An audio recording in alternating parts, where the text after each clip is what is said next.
It was an interesting start, wasn't it? It was like quite a progressive, positive pass right from the kick-off, wasn't it?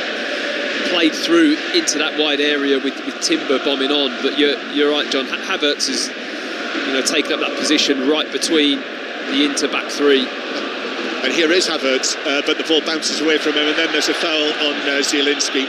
Although the referee, with Inter in possession, allows Inter to play on, and they eventually play the ball back to the veteran goalkeeper Sommer. There's lots of experience in this Inter side. In actual fact, this season they've got the oldest average starting 11 in the Champions League.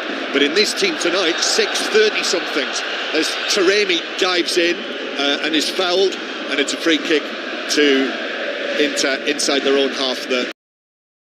Bit tight. I mean, I like the way Gabriel does go and get really tight two players. He won the first one, then it came back, and he just had his arms all around the back of Taremi. I'm not sure if it was a foul, but it certainly looked like it. Here is Taremi, the Iranian World Cup player. We saw him score twice against England in Qatar. Inter swinging the ball right across to Dumfries. Dumfries shoots, he's hit the bar. It bounces out. Still a chance for Zielinski, left side of the area, but his little chip drifts straight behind. That was rather a waste from the Polish international, but what a shot from Dumfries. I have to confess, I thought that was goal-bound, and it came back off the underside of the bar.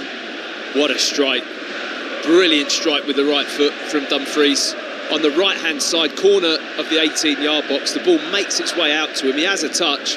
Timber doesn't quite get tight enough, and he just hits it full on with the laces, right boot, little bit of the outside of the boot to it, and it just swings round. Nobody touches it, rattles off the crossbar and back into play.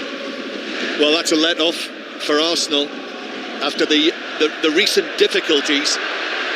If they conceded a goal in what was the third minute, as they come forward again, and now a shot from Çalhanoğlu from best part of 25 yards that had Raya diving down to his right, and that was not far wide of the foot of the post. Yeah, shaky start from Arsenal, wasn't it? Out of possession, not quite getting close enough, not enough of a bite in the tackle. Two efforts on goal now from Inter, and you can't allow the kind of space they did for Çalhanoğlu on his right foot. He's got a lovely right foot. He'll shoot from anywhere within 25-30 yards. So that's Matthew Upson, former Arsenal and England central defender. We're here inside San Siro as Gabriel just heads the ball away, and Arsenal now. A poor touch from Marino, that gives possession back to Inter.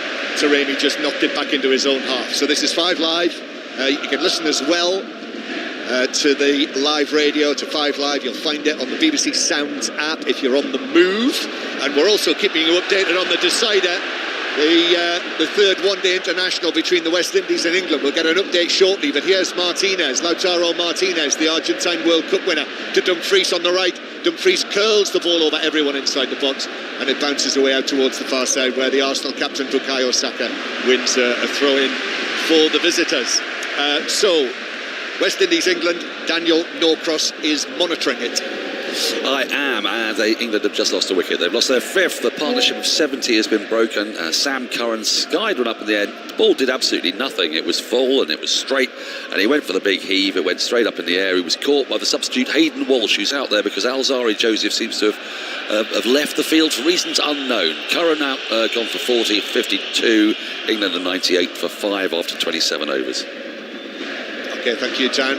Arsenal with the ball deep inside their own half as the ball is played right across the edge of the penalty area, but Arsenal are able to deal with that, and it's played back to Gabriel, who turns it right back to Raya, just a couple of yards off the goal line, and Arsenal do play it out long in the end from the right back position from Ben White, but it was beyond Havertz, and Inter have got it back on the edge of their own penalty area. So Inter 0, Arsenal 0. I hope you're enjoying the sound of the Giuseppe Meazza. The drums, you can hear them. The flags are waving in the middle tier to our left. It's all black and blue. The Nerazzurri of Internazionale. And now Inter down the left. Inter have started brightly, haven't they? Certainly when Arsenal are in possession, if Raya has the ball or the two centre-backs, they are pressing high. Midfield are pushing in. They're going to really apply a lot of pressure in and around that area, hoping for a mistake from Arsenal. I think that's going to be key tonight. while you want to play and have the ball and move the ball and be brave with it,